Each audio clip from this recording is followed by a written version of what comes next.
안녕하십니까. 지표로 보는 시장 SL의 권혁태입니다.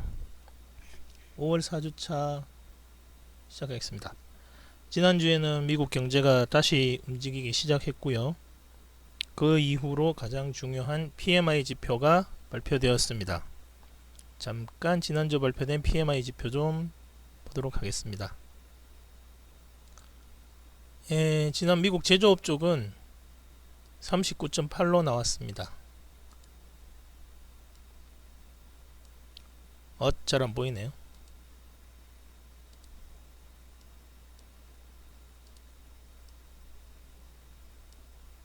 39.8이면 그렇게 좋은 게 아니죠. 그런데 미국에서 셧다운 했던 3월 후반부터 약 5월 초, 4월 말까지 감안해 보면 뭐 그렇게 나쁜 수치도 아니라고 볼 수 있겠습니다.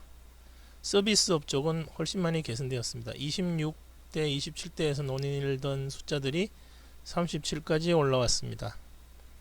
결국 서비스업 쪽이 다시 재개가 되면서 미국 쪽은 좀 살아나고 있다고 봐도 충분한 데이터로 봐도 될 것 같습니다. 그래서 지난주 미국 시장도 옆으로 횡보하는 듯 하지만 상당히 많이 뭐 오른편은 아니지만 아무튼 상승을 하면서 마감하였습니다. 그리고 유로존 잠깐 보겠습니다. 유로존도 39.5로 많이 개선된 편입니다. 서비스 PMI도 역시 10대 아주 초반까지 갔다가 28.7로 급격히 상승하였습니다. 이것은 말해서 다시 경제를 열면서 인위적인 셧다운 효과가 완전히 회복되지는 않았으나 결국 많이 회복하고 있는 것으로 봐도 충분할 것 같습니다. 이번 주는 크게 중요한 지표들은 없습니다. 따라서 이번 주도 계속해서 좀 상향하는 쪽으로 가지 않을까 지금 예상하고 있습니다. 왜냐하면 일단 신규 실업수당 청구 건수가 많이 개선될 것으로 보고 있습니다. 지난주에 약 270만 정도 예상했었는데 이번 주는 240만 정도로 예상하고 있고요. 미국의 상품 수지 역시 지금 이렇게 줄어들다가 여기서 다시 내려왔죠. 이러면 이제 지난주에 중국에서 지표가 괜찮게 나온 이유가 설명이 되는 겁니다.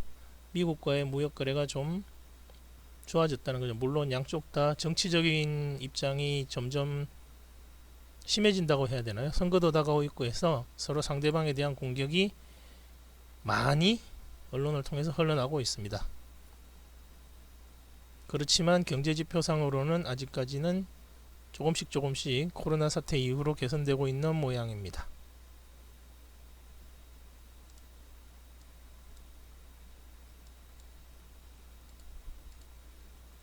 다음으로 전분기 대비 미국 GDP를 보면은 지난번에 산업 생산이 약 마이너스 15% 감소했으니까 미국 GDP도 당연히 더 나빠질 걸로 예상하시면 될 것 같습니다. 이것은 이미 과거에 지난 숫자라서 이번 주 주식시장에 큰 영향을 주지는 못할 것 같습니다.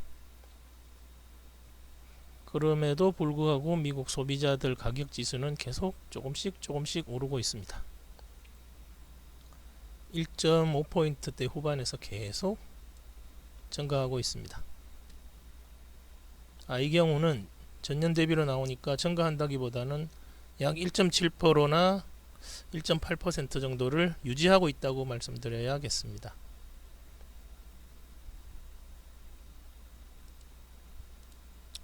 다음으로 이번 주 발표될 중국 제조 PMI입니다. 중국 제조 PMI는 역시 계획경제답게 짜여진 예산에 있는 돈을 잘 소모하고 있는 것 같습니다. 50.8, 지난주 52.0에서 아주 급격하게 빠져든 요 구간을 제외하면 바로 급반등이 나온 거죠. 이렇게 지수도 사실 V자 반등은 이미 끝났습니다. 코로나 바이러스가 끝나고 지수도 V자 반등을 끝낸 이후에 실물 경제 지표를 따라서 지금 흘러가고 있는 걸로 보시면 됩니다. 실물 경제의 V자 회복은 당연히 시간이 걸리겠죠. 그러나 다들 아시다시피 금융시장은 항상 실물 경제보다 조금 빨리 움직입니다. 기본적으로 시장에 풀려있는 금융시장의 통화량이라는 게 있거든요.